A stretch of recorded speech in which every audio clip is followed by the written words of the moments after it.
दोस्तों नमस्कार। हिंदी साहित्य के अंतर्गत आज हम पढ़ने वाले हैं एक शानदार टॉपिक विद्यापति जी की प्रमुख रचनाएं। प्रिय विद्यार्थियों, हिंदी साहित्य के अंतर्गत विद्यापति जी का स्थान बहुत ही महत्वपूर्ण माना जाता है और विद्यापति जी से कई तरीके से प्रश्न परीक्षाओं में पूछे जाते हैं। तो उन सभी प्रश्नों का उत्तर आपको इस वीडियो में मिल जाएगा और इस वीडियो में विद्यापति जी से जुड़ी हुई महत्वपूर्ण जानकारियाँ मैं आपको बताने वाला हूँ। तो करते हैं शुरुआत। सबसे पहले देखते हैं विद्यापति जी का जन्म कब हुआ। तो याद रखेंगे 1425 ईस्वी, ग्राम विस्फी, जिला दरभंगा, बिहार में इनका जन्म हुआ। इनके पिता का नाम गणपति ठाकुर और इनके पिताजी की जो प्रसिद्ध रचना मानी जाती है वो मानी जाती है गंगा भक्ति तरंगिनी। गंगा भक्ति तरंगिनी किसकी रचना है? गणपति ठाकुर जी की, जो विद्यापति जी के पिता थे। इनके गुरु का नाम था पंडित हरि मिश्र। विद्यापति जी किसके आश्रय में रहते थे? तो शिव सिंह और कीर्ति सिंह जी के आश्रय में। विद्यापति एक महान पंडित थे। उन्होंने अपनी रचनाएं संस्कृत, अवहट्ट और मैथिली भाषा में लिखी। अर्थात विद्यापति जी का संस्कृत, अवहट्ट और मैथिली भाषा में समान अधिकार था। तो हम भाषा के आधार पर इनकी रचनाओं को 3 भागों में बांट सकते हैं और सबसे पहले हम देखेंगे इनकी संस्कृत भाषा में लिखी गई प्रमुख रचनाएं। ये संस्कृत भाषा में लिखी गई जो रचनाएं हैं ये परीक्षा में कई बार पूछी जा चुकी है, तो आप इनको याद रखेंगे। पहली रचना है सेव सर्वस्व सार, दूसरी है सेव सर्वस्व सार प्रमाणभूत पुराण संग्रह, तीसरी रचना है भू परिक्रमा, चौथी है पुरुष परीक्षा, पांचवी है लिखनावली, छठी है गंगा वाक्यावली, सातवीं रचना है दान वाक्यावली, आठवीं रचना है विभाग सार, नौवीं रचना है गया पत्तलक, 10वीं रचना है वर्ण कृत्य और 11वीं रचना है दुर्गा भक्ति तरंगिनी। यह संस्कृत भाषा में लिखी गई इनकी रचनाएं बहुत प्रसिद्ध है। आप इन सब रचनाओं को याद रखेंगे। आगे देखते हैं इनकी अवहट्ट भाषा में लिखी गई प्रसिद्ध रचनाएं। तो अवहट्ट भाषा में जो इनकी लिखी गई प्रसिद्ध रचनाएं हैं उनमें पहली रचना है कीर्ति लता और दूसरी रचना है कीर्ति पताका। ये दोनों ही कई बार परीक्षाओं में पूछी गई है। तो ये किस भाषा की है? अवहट्ट भाषा की। और मैथिली भाषा में लिखी गई इनकी प्रसिद्ध रचनाएं कौन कौन सी है? पदावली और गोरक्ष विजय। इसमें पदावली कई बार परीक्षाओं में पूछी गई है, जो किस भाषा में लिखी है? मैथिली भाषा में।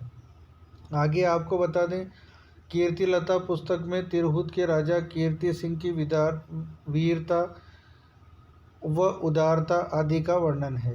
कीर्ति लता रचना को हजारी प्रसाद द्विवेदी जी ने भृंग भृंगी संवाद कहा है। यह प्रश्न परीक्षा में आया हुआ है। हजारी प्रसाद द्विवेदी जी ने भृंग भृंगी संवाद किसे कहा? कीर्ति लता रचना को। आपको बता दें कीर्ति पताका पुस्तक में राजा शिव सिंह की वीरता उदारता का वर्णन है। सूर्यकांत त्रिपाठी निराला ने पदावली के श्रृंगारिक पदों की मादकता को नागिन की लहर कहा है। तो निराला जी ने नागिन की लहर किसे कहा? पदावली के श्रृंगारिक पदों की मादकता को। यह प्रश्न भी परीक्षा की दृष्टि से इम्पोर्टेंट है। आगे देखते हैं इनकी पदावली रचना जयदेव द्वारा रचित गीत गोविंद के अनुकरण पर आधारित होने के कारण इनको अभिनव जयदेव भी कहा जाता है। तो इनको अभिनव जयदेव किस रचना के आधार पर कहा गया? इनकी पदावली रचना के आधार पर। और इनकी जो पदावली रचना है वो किस रचना के अनुकरण पर लिखी गई? तो गीत गोविंद के अनुकरण पर, जो किसकी रचना थी? जयदेव। विद्यापति शैव मतानुयायी माने जाते हैं। अब हम देखने वाले हैं विद्यापति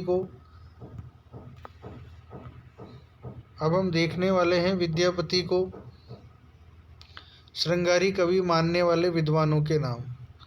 तो आपको बता दें विद्यापति को श्रृंगारी कवि किन किन विद्वानों ने माना। उनमें पहला नाम है हरप्रसाद शास्त्री, दूसरा रामचंद्र शुक्ल, तीसरे विद्वान है राम कुमार वर्मा, चौथे विद्वान है रामवृक्ष बेनीपुरी। इन विद्वानों ने विद्यापति जी को किस प्रकार का कवि माना है? श्रृंगारी कवि। अब विद्यापति को भक्त मानने वाले कवियों में प्रमुख है हजारी प्रसाद द्विवेदी और श्याम सुंदर दास। तो विद्यापति को भक्त मानने वाले प्रमुख कवि हैं हजारी प्रसाद द्विवेदी और श्याम सुंदर दास जी। विद्यापति जी को रहस्यवादी कवि किन विद्वानों ने माना है? जॉर्ज ग्रियर्सन और जनार्दन मिश्र जी ने। तो विद्यापति को कुल 16 उपाधियां प्रदान की गई थी, जिनमें प्रमुख निम्न है। पहली है अभिनव जयदेव, दूसरी पंचानन, तीसरी मैथिल कोकिल, ये पहले आ चुकी है। अगली है नव कवि शेखर, खेलन कवि, कवि शेखर, कवि कंठहार और दशावधान। तो विद्यापति जी को ये प्रमुख उपाधियां हैं जो मिली थी। इनमें से कोई भी उपाधि पूछी जा सकती है। खेलन कवि किसे कहा गया? विद्यापति को। नव कवि शेखर किसे कहा गया? विद्यापति को। या अभिनव जयदेव किसे कहा गया?